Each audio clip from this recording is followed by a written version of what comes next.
Morning, everyone. What a pleasure to be here.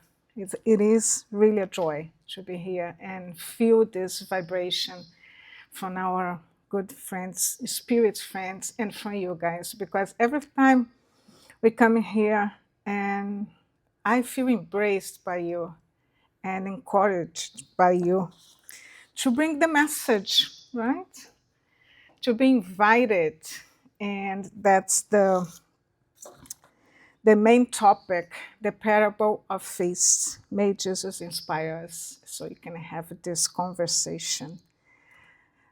I don't know. Okay, let me change the presentation.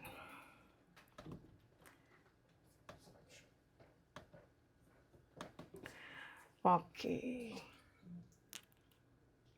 I look like that because last week the computer was giving us a hard time, but today they prepare everything very well. So that's our topic today. And it's beautiful because we heard today at least two times the word invitation. We were invited to pray. We were invited to listen. Joanna Giangeli's topic. So that's our life. We have been invited all the time. And this parable is talking about a wedding. What a beautiful moment, commitment moment, right? We get together, we have our family, we have our friends.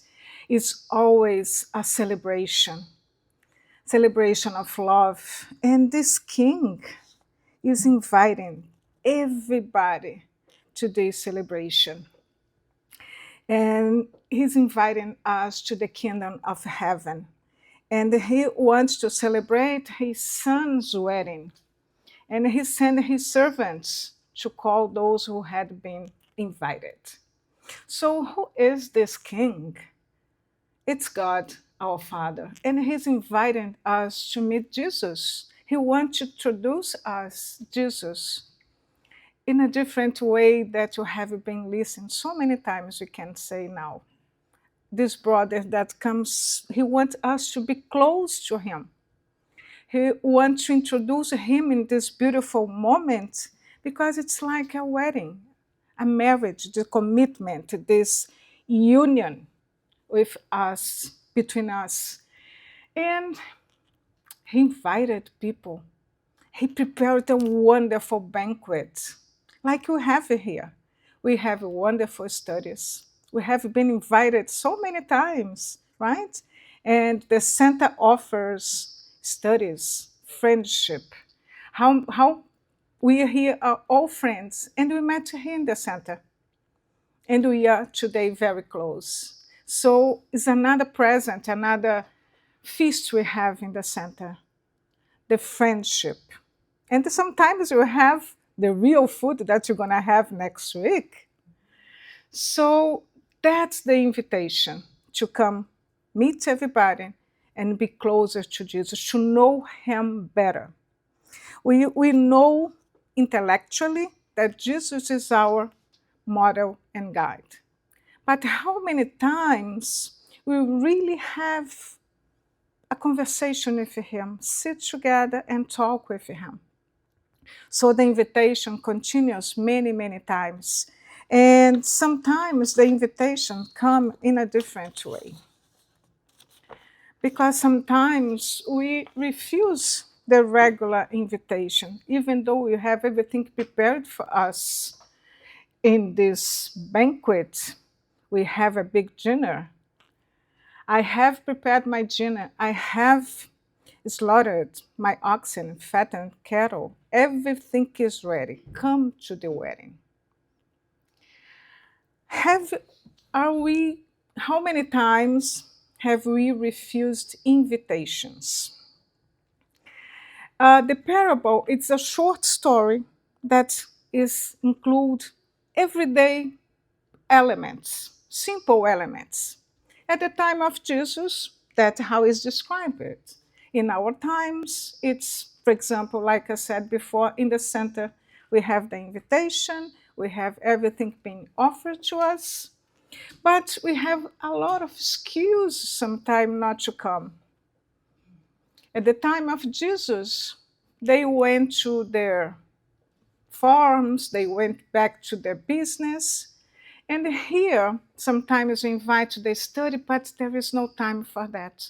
We have been very busy all day, so at night, that's the only time I have free, so I don't have time to go to the study. Oh, I would like to help in the center, but there is always a but. And this is our refusal to the invitation. At the time of Jesus, they were cruel. The messengers came, bring the invitation, and they killed them. They destroyed them. They hurt them. And the king got very, very upset. And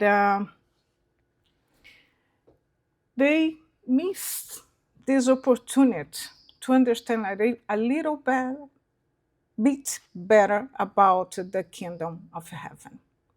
And in the gospel explained by Spiritism, we have in this parable, Jesus compares the kingdom of heaven, where everything is happiness and good fortune, to a feast when referring to the first guests to be invited.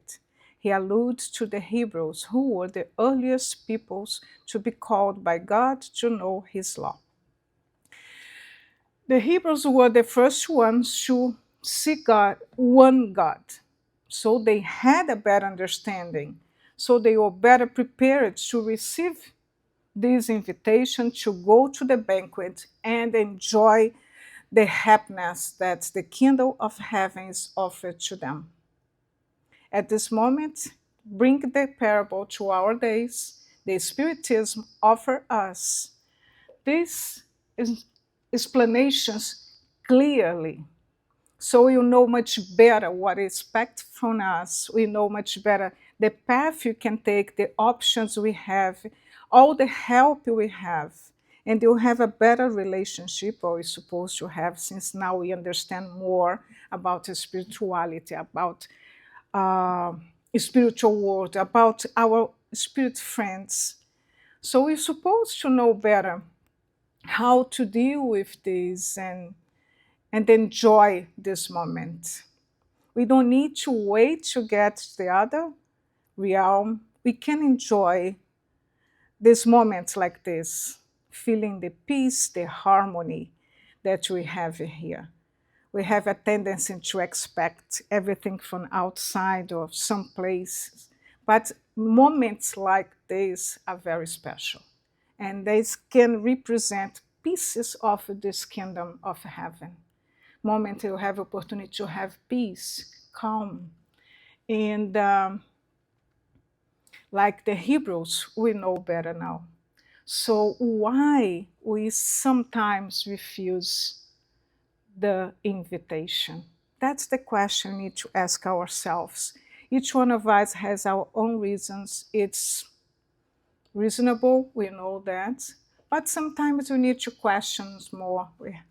Okay, I really have an appointment on Tuesdays night, on Sundays morning, but it's once a week. Maybe I can change something and go there and enjoy these moments.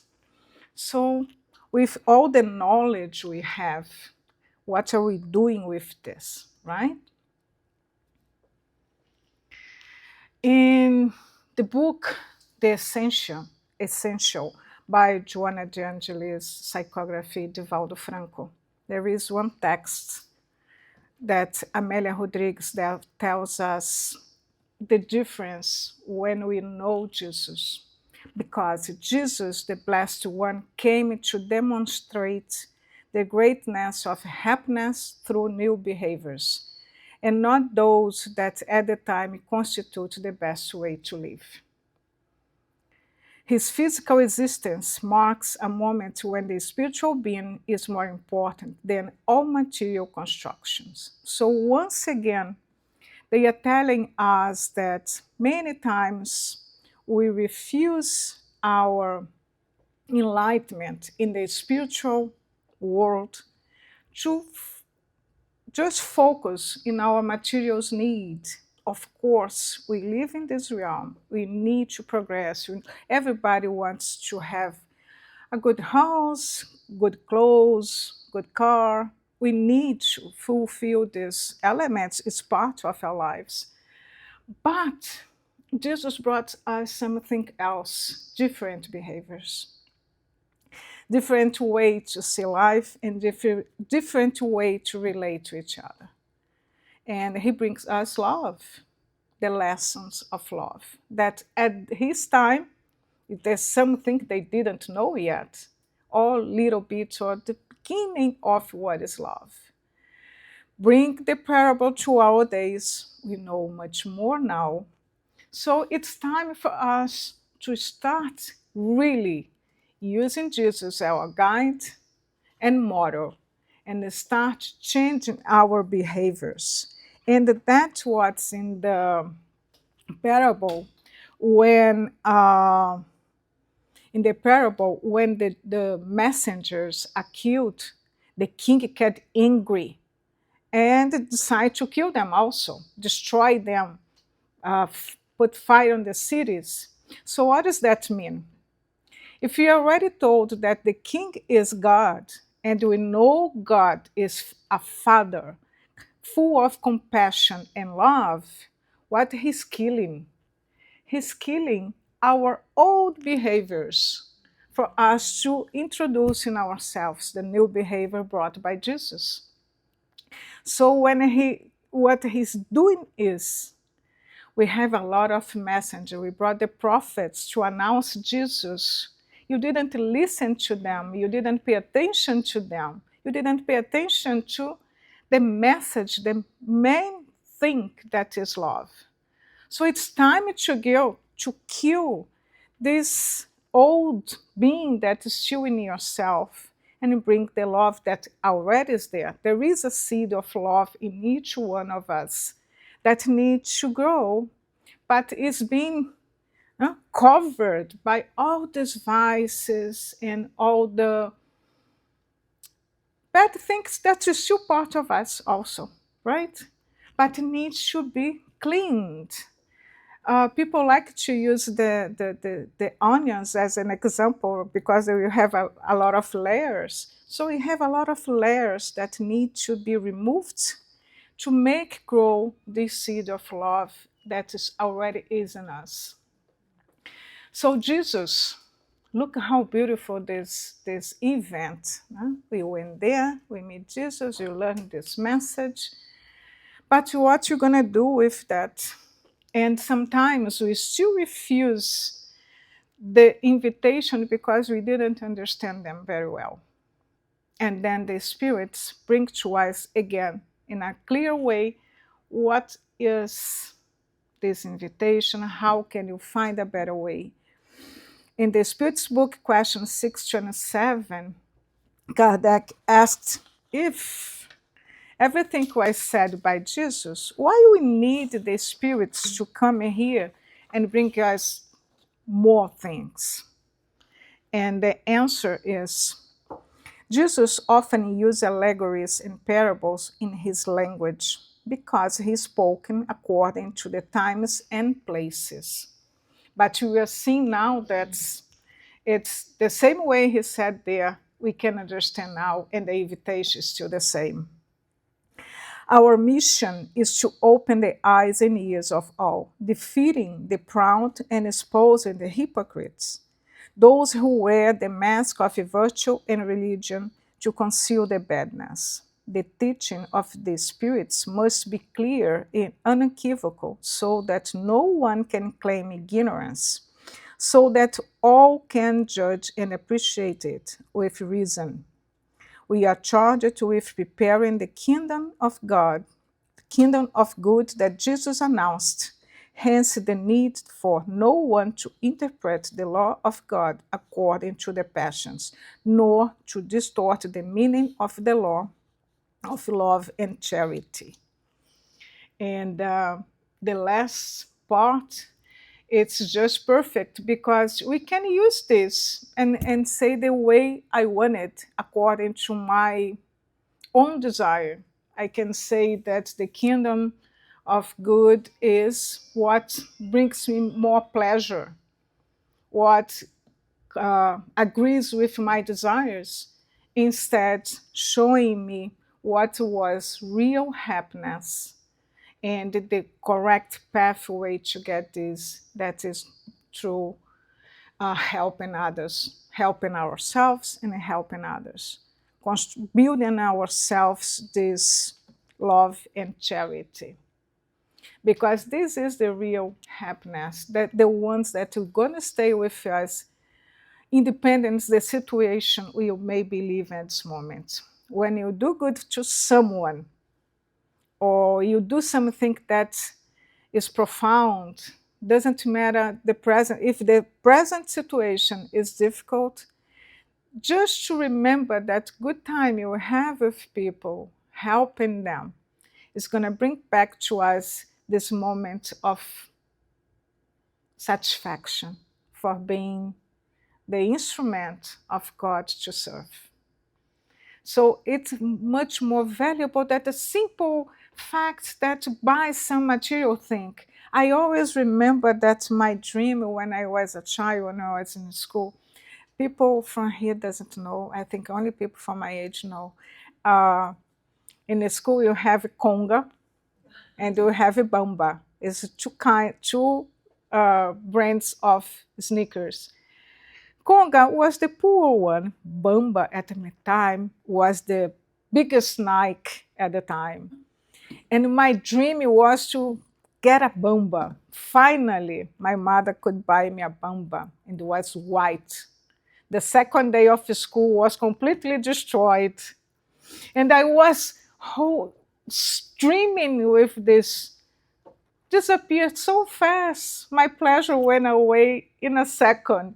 So, but when you remember the moment we have helping people, it's come back and fill our hearts with a real pleasure.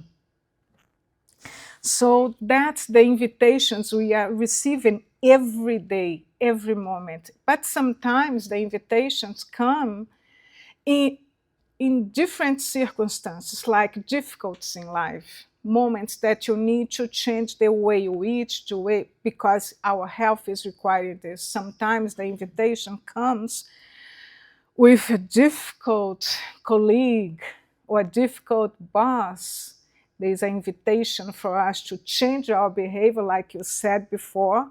Amelia Rodrigues said before that Jesus came to teach us a different behavior. So all these invitations are situations for us to change, to transform, and to remove this layer that made the king so angry, that our imperfections. But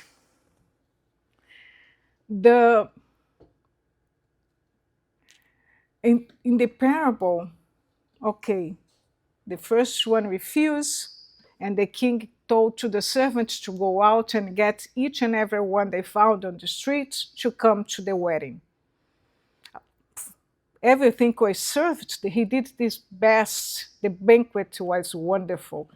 So everybody comes, sometimes forced to come, but everybody came. But when the king got inside of the wedding hall, he saw this man and he asked, "My friend, how did you get here without the wedding clothes?" The man was silent. Then the king said to his attendants, "Tie his hands and feet and throw him into the outer darkness. There will be the weeping and gnashing of teeth. For many are called, but few are chosen."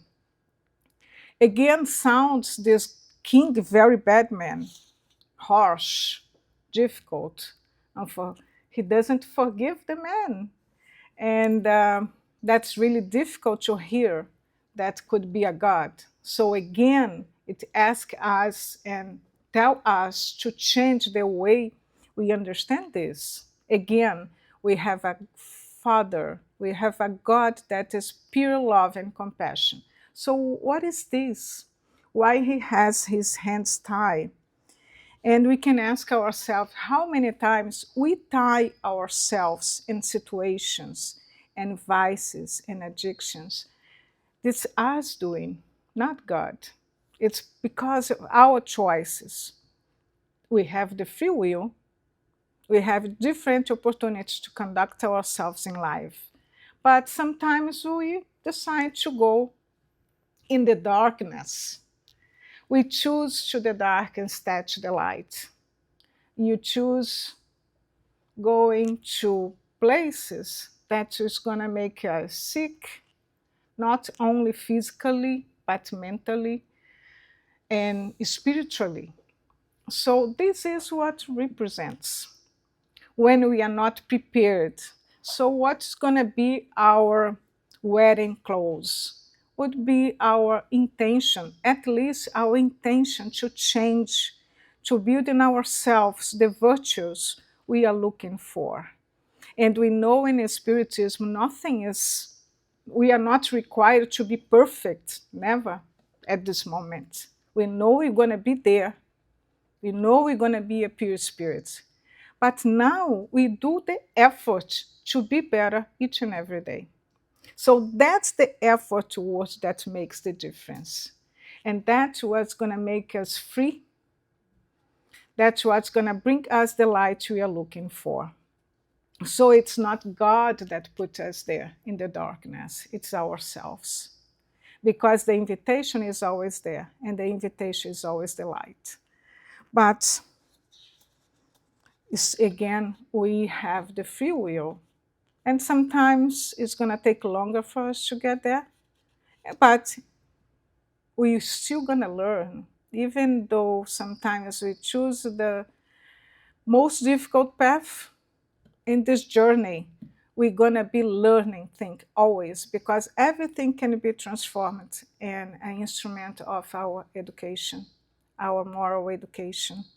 And we can use this as an example even to strengthen our faith.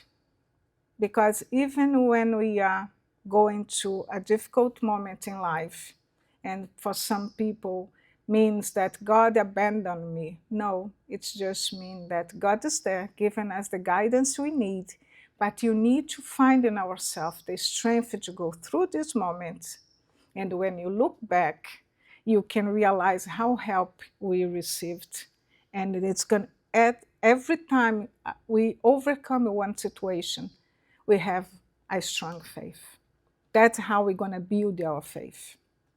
It's not going to come ready in a beautiful package. No. That's why some people, we talk with them, they have this faith that sometimes I envy. Why they have so strong faith, and sometimes I feel fragile, because it's a learning process. So each one of us is in a different stage of this process of learning and evolution. So we're gonna have if we use every situation as an example or instrument of learning, every day is a blessing from God. When you look outside, so beautiful. And I was driving here, looking the greens. I always look for water in a green.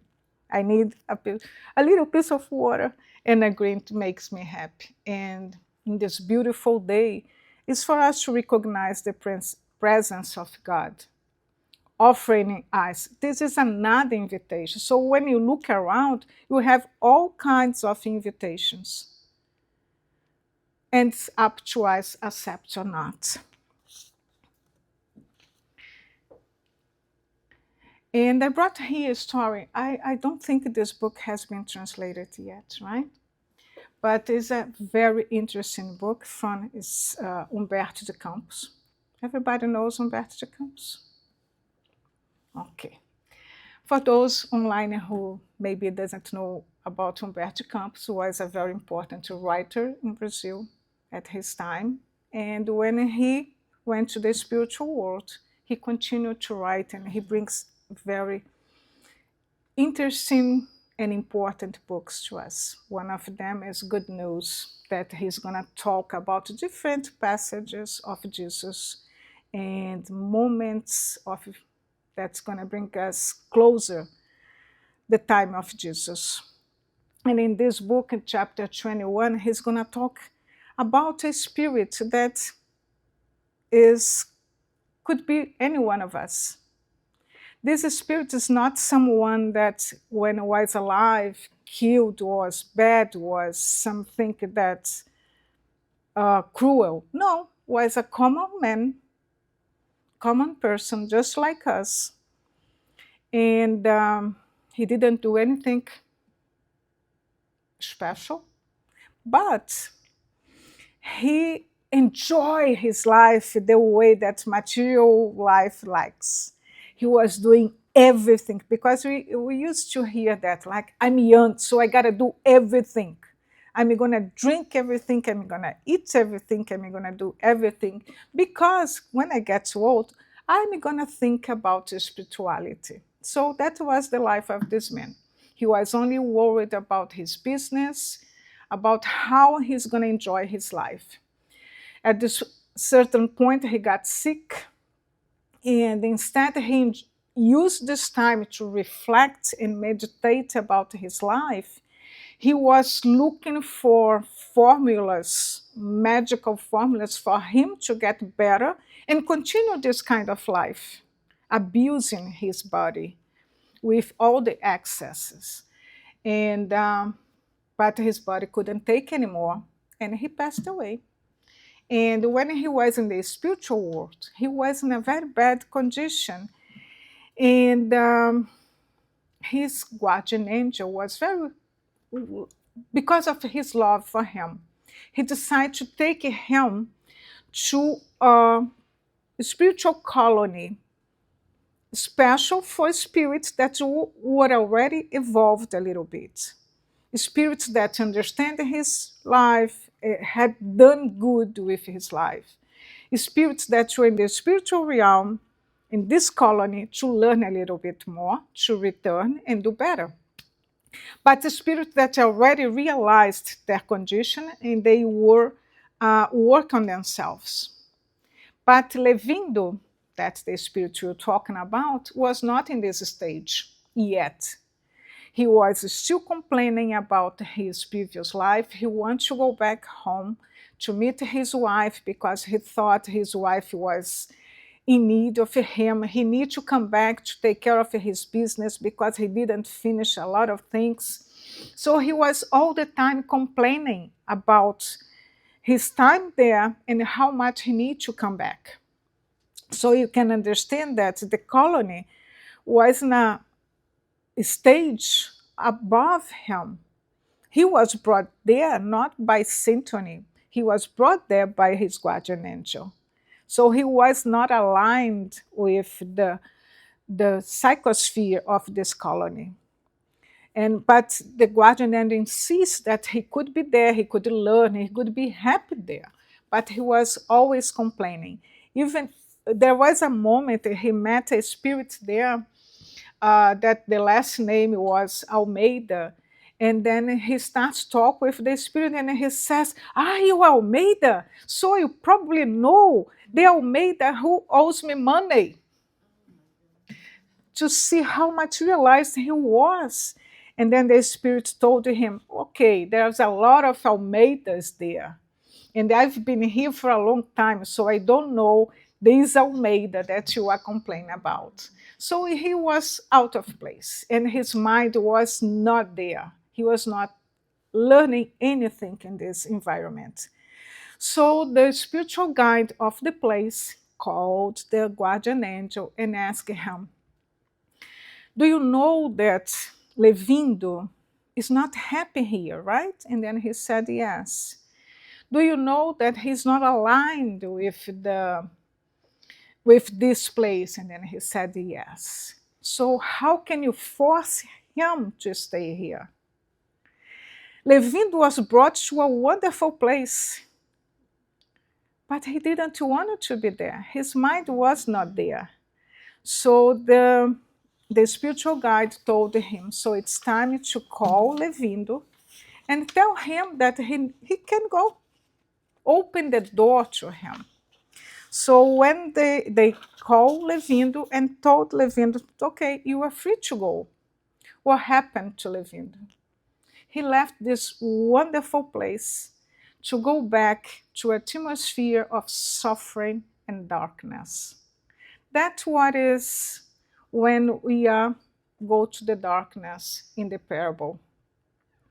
Was his choice. Even though he was not in the level of those spirits, he could be there enjoying the place. But he decided that he wants to be back to his material life. Of course, he's going to stay there in this level of suffering until he's able to pray, like we see in André Luiz, and be rescued to another place of learning and growth. So we see again that's not God to bring us there, that we put ourselves in that situation so many times. We recommend this book. I think everybody here reads Portuguese, even Pat read Portuguese, right, Pat? And Sherry doesn't read Portuguese. We got to translate this, Marcelo. So we brought here some bullet points that we wanted to be bullet points for us to remember, Like, okay, today what am I going to think about? Which point am I going to think about? So the Christ invitation reaches us every day. Many situations, different situations, depending the way you look life, the way we accept situations can be a good invitation. We have a tendency to accept the bad invitations, but let's choose the better ones.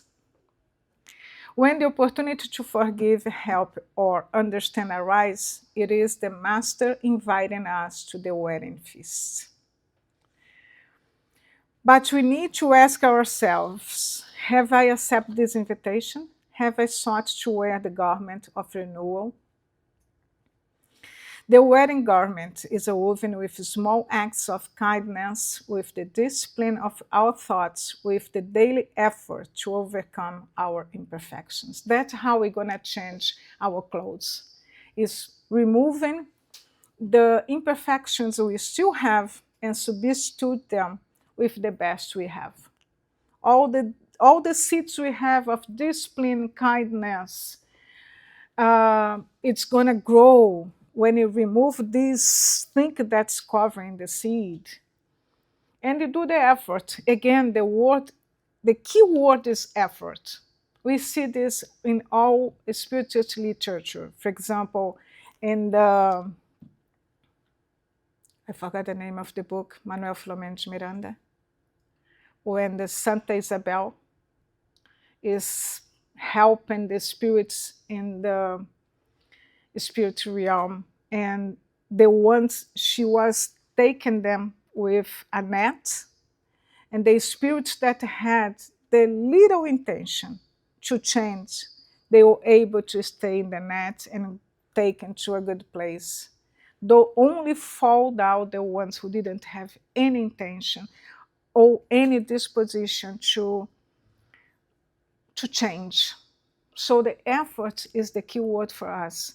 Every time you do the effort to do better, to change something, to fight with ourselves against the old habits, we are being helped. And we are accepting this invitation to the kingdom of heaven. That is a place of happiness and peace. So our conclusion. The parable teaches us that we all are called to the divine banquet, but only those who are willing to undergo inner transformation remain. Although our planet is experiencing significant pain and suffering, we are still being invited to a better place, full of peace and harmony, and it is up to us to choose which path to take. Jesus excludes no one. It is we who distance ourselves when we refuse the invitation or do not prepare ourselves for that. May we, brothers and sisters, accept this his call and work each day to build the wedding garment that will allow us to participate in the joy of kingdom fully. So we are invited all the time. It's up to us to accept and be with him all the time.